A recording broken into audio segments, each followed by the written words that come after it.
তাহলে কি প্রতিবেশী রাষ্ট্র বাংলাদেশে এবার ঘরে ঘরে আলো নিভল? না, আমরা চাই না। বিশ্বাস করুন, একজন ভারতবাসী হিসেবে চাই যে বাংলাদেশের সবকটা ঘরে বিদ্যুৎ থাকুক, আলো জ্বলুক, তারা অত্যন্ত সাবলীল স্বচ্ছন্দের একটা জীবনযাপন করুন। প্রতিবেশী রাষ্ট্রের একজন মানুষ হিসেবে সেটাই তো চাহিদা, এক্সপেকটেশন। কিন্তু কী ঘটনা ঘটছে সেটা নিয়ে আজকে বিশেষ প্রতিবেদনে এলাম।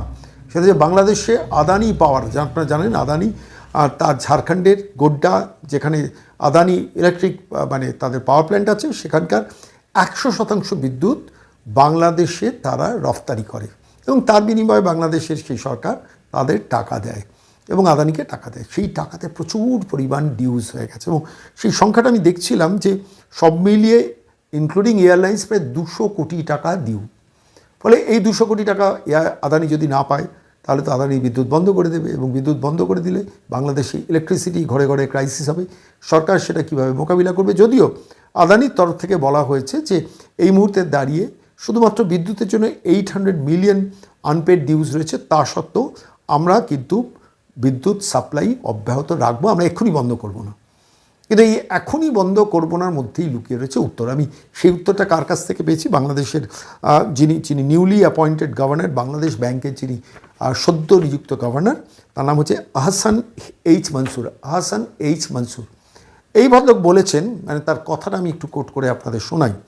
If we don't pay them they will stop providing electricity. If we don't pay them they will stop providing electricity. অর্থাৎ ভয়টা, শঙ্কাটা কিন্তু বাংলাদেশের ব্যাংকের যিনি সদ্য নিযুক্ত গভর্নর আহসান এইচ মনসুর কিন্তু অনুভব করেছেন এবং সেই অনুভবের জায়গা থেকে তিনি বলেছেন যে যদি আমরা টাকা না দিই তাহলে কিন্তু তারা বিদ্যুৎ সাপ্লাই বন্ধ করে দেবেন। আদানি কিন্তু খুব বুদ্ধিমত্তার সঙ্গে বলেছেন যে আমরা বিদ্যুৎ, মানে আদানি গ্রুপ থেকে বলা হয়েছে আমরা বিদ্যুৎ সাপ্লাই বন্ধ করবো না, কারণ এত কোটি টাকা পাও না।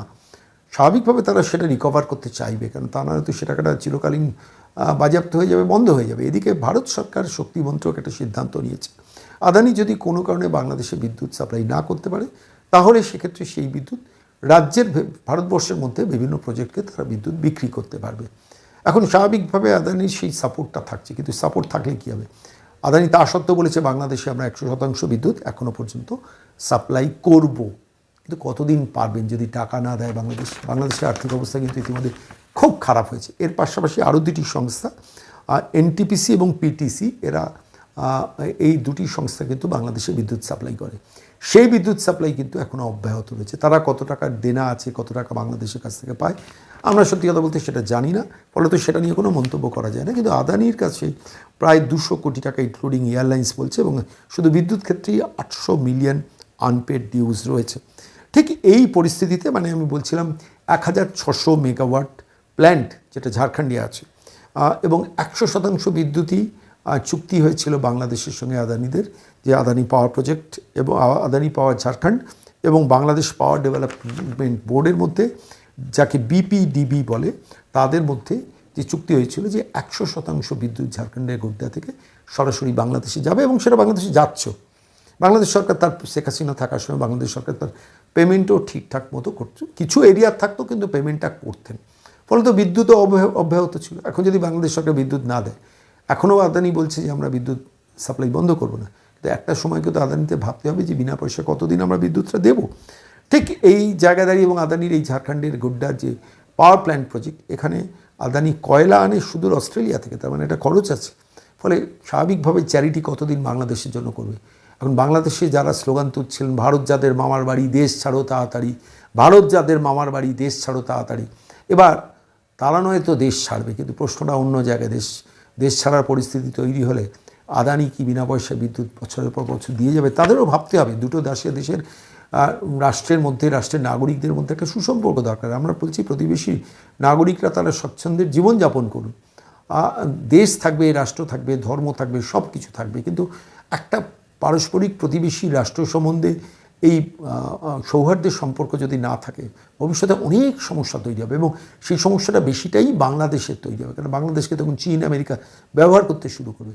ফলে তো ভারতবর্ষের একজন নাগরিক হিসেবে চাইবো যে বাংলাদেশের কিছু মানুষ, বিএনপি, কিছু জামাত, যে স্লোগানই তুলুক, বাংলাদেশের মানুষ ভালো থাকুক, তাদের ঘরে ঘরে আলো জ্বলুক। যারা বিপথে বাংলাদেশের ওপর প্রেশার ক্রিয়েট করে, বাংলাদেশ সরকারের ওপর প্রেশার ক্রিয়েট করে ভারত বিদ্বেষী প্রচার করছেন, তারা নিরস্ত্র হন।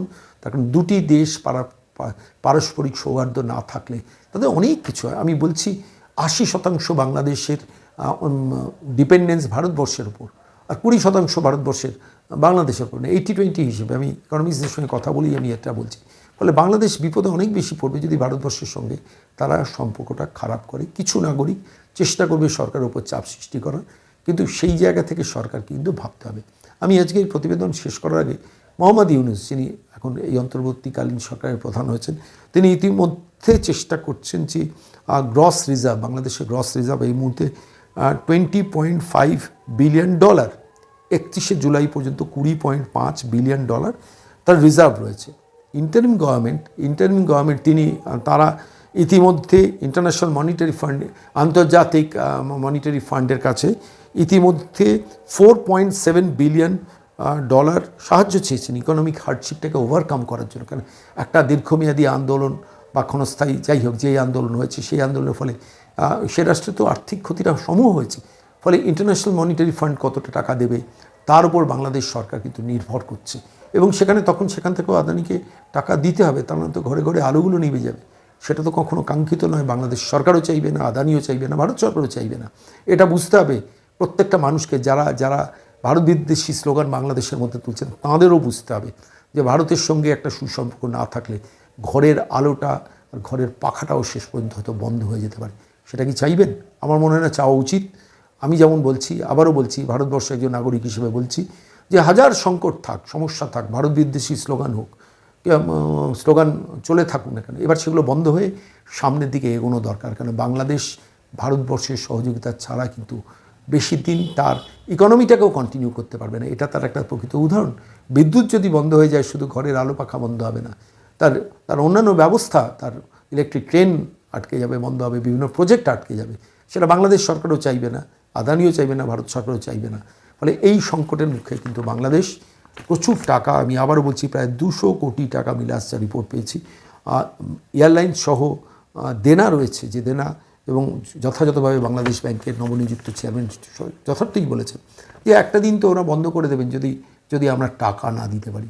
এটা কি বুঝছেন যারা আন্দোলন করছেন বা যারা ভারত বিদ্বেষী স্লোগান দিচ্ছেন, তারা কি বুঝছেন? জানি না, সেটা তারাই উত্তর দিতে পারবেন। কিন্তু আমি একজন ভারতবাসী হিসেবে বলবো যে বাংলাদেশের সঙ্গে ভারতবর্ষের সম্পর্ক সুস্থির থাক। সেখানকার রাজনৈতিক পট পরিবর্তন হতে পারে, কিন্তু বাংলাদেশকেও বুঝতে হবে ভারত কিন্তু একটা বৃহৎ শক্তি, তার অনেক সাহায্য সহযোগিতা তাদের প্রয়োজন।